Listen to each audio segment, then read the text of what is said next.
नमस्कार विद्यार्थी मित्रांनो, या आधीच्या तासाला आपण समानार्थी शब्द आणि विरुद्धार्थी शब्द यांची माहिती मिळवलेली आहे. त्यांची काही उदाहरणं आपण पाहिलेली होती.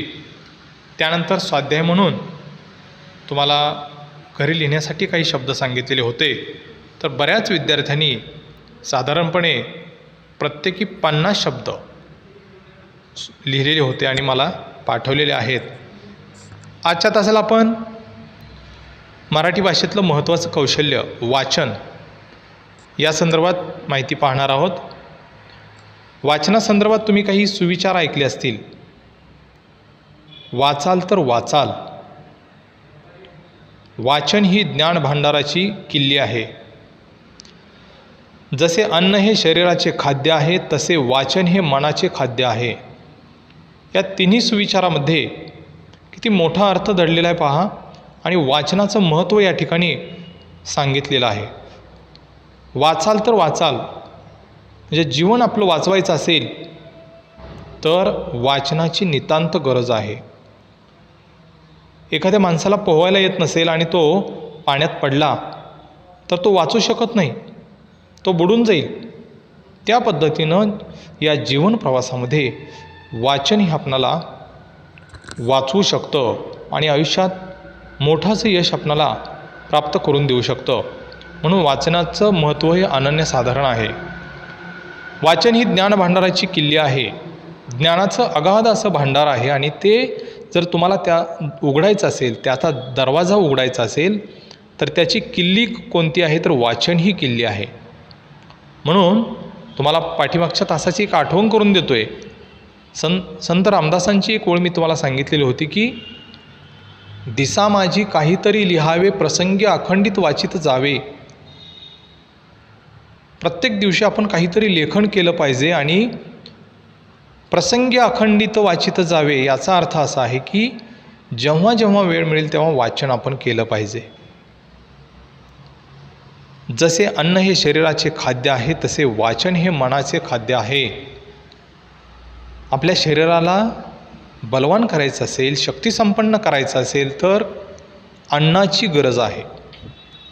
तद्वतच आपल्या मनाला सशक्त करायचं असेल, त्याला बलवान करायचं असेल, समृद्ध करायचं असेल तर वाचनाची आवश्यकता आहे.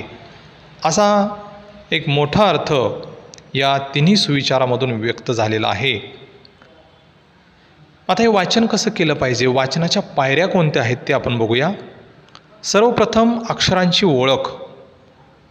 आपणाला जी मुळाक्षरं असतात त्या प्रत्येक मुळाक्षराची ओळख असली पाहिजे.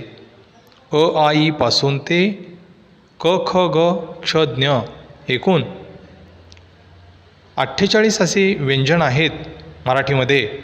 त्या सर्वांची ओळख असली पाहिजे, म्हणजे ते अक्षर ओळखता आलं पाहिजे. ही अक्षर एकत्र आल्यानंतर शब्द तयार होतो. अक्षर समूह त्याला म्हणतात किंवा शब्द.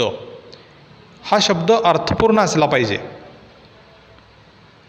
म्हणजे वेगवेगळी अक्षराशी एकत्र आली म्हणजे शब्द तयार होतो असं नाही. समजा मी म्हटलं क ख ग घ तर हा शब्द नाही तयार होत. पण क प कप किंवा घ र गगन ही अक्षरे एकत्र आली की शब्द तयार होतो. म्हणजे अर्थपूर्ण असा शब्द तयार होतो आणि तो आपणाला एकत्रितपणे वाचता आला पाहिजे. जोडाक्षरी शब्द असेल, महत्त्वपूर्ण शब्द आहे बघा. या ठिकाणी मी शब्द दिलेला आहे महत्त्वपूर्ण.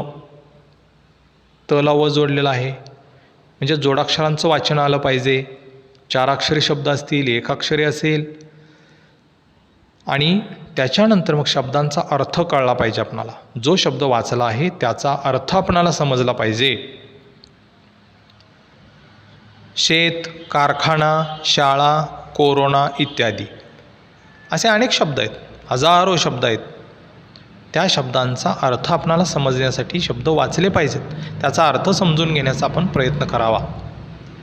आता शब्द एकत्र आल्यानंतर वाक्य तयार होतं. लक्षात घ्या, कोणतेही शब्द एकत्र आल्यानंतर वाक्य तयार होतं असं नाही, तर अर्थपूर्ण ते शब्द पाहिजेत आणि त्याचासुद्धा क्रम लावला पाहिजे. म्हणजे सुरुवातीला समजा कर्ता असेल, कर्म क्रियापद, वाक्यात क्रिया करणारा असतो, ज्याच्यावरती क्रिया केली जाते ते कर्म आणि क्रियापद. वाक्याचा अर्थ पूर्ण करणारा शब्द म्हणजे क्रियापद. या ठिकाणी एक उदाहरण दिलेलं आहे, राम अभ्यास करीत आहे. म्हणजे राम नावाचा विद्यार्थी काय करत आहे? अभ्यास करत आहे. हे वाक्य वाचल्यानंतर लक्षात येते की राम हा विद्यार्थी काय करत बसलेला आहे? तर अभ्यास करत आहे, असा त्याचा अर्थ आहे. म्हणजे वाचन करीत असताना त्या वाक्यांचा अर्थ आपणाला समजला पाहिजे आणि एकसंघ असंपणे किंवा ज्याला एका ओघवतेपणे ते वाचन करता आलं पाहिजे. तोंडाला मास्क लावणे आवश्यक आहे, हे वाक्य आहे. म्हणजे एक सूचना दिलेली आहे, तोंडाला मास्क लावणे आवश्यक आहे. वाचल्याबरोबर आपणाला त्या मास्क या वस्तूचं महत्त्व सांगितलेलं आहे किंवा त्याची गरज काय आहे ही गोष्ट आपल्या लक्षात येते. आता आणखी एक महत्त्वाची पायरी बघा, शेवटी सांगितलेली आहे की विरामचिन्हे लक्षात घेऊन वाचन करत असताना त्या पुस्तकामध्ये किंवा त्या ओळीमध्ये, त्या परिच्छेदामध्ये काही चिन्ह वापरलेली असतात. ती चिन्ह सांगतात की तुम्ही थांबा, किती थांबायचं, कुठे थांबायचं. म्हणजे जे थांबतो ना आपण त्याला विराम असं म्हणतात आणि हा विराम ज्या चिन्हाने दाखवला जातो त्याला विरामचिन्हे असे म्हणतात. म्हणून विरामचिन्हे लक्षात घेऊन आपण वाचन केलं पाहिजे. मग पूर्णविराम असेल, स्वल्पविराम, उद्गार चिन्ह असेल, प्रश्नचिन्ह असेल किंवा अवतरण चिन्ह असेल, अशी विविध चिन्हे आपण लक्षात घेऊन वाचन करायला हवं. वाचनाचे 2 प्रकार आहेत, प्रकट वाचन आणि मूक वाचन. प्रकट वाचन म्हणजे तोंडाने उच्चार करून मोठ्याने वाचन करणे, याला प्रकट वाचन असं म्हणतात. आणि मनातल्या मनात मेंदूचा वापर करून डोळ्याने अक्षरे पाहून जे आपण मनात वाचन करतो त्याला मूक वाचन असं म्हणायचं. आता नमुन्यासाठी इथं उतारा दिलेला आहे, त्याचं वाचन मी करीत आहे. आमच्या शाळेत आम्ही कितीतरी खेळ खेळतो, त्यातील लंगडी, कबड्डी, खो खो, आट्यापाट्या यांच्यासारखे देशी खेळ मी खेळतो. तसेच फुटबॉल, क्रिकेट, टेनिस यांच्यासारखे विदेशी खेळही खेळतो. या सर्व खेळात माझा आवडता खेळ कोणता असेल असे तुम्हास वाटते? कदाचित तुम्ही म्हणाल क्रिकेट, पण मला हा खेळ फार गैरसोयीचा व महाग वाटतो.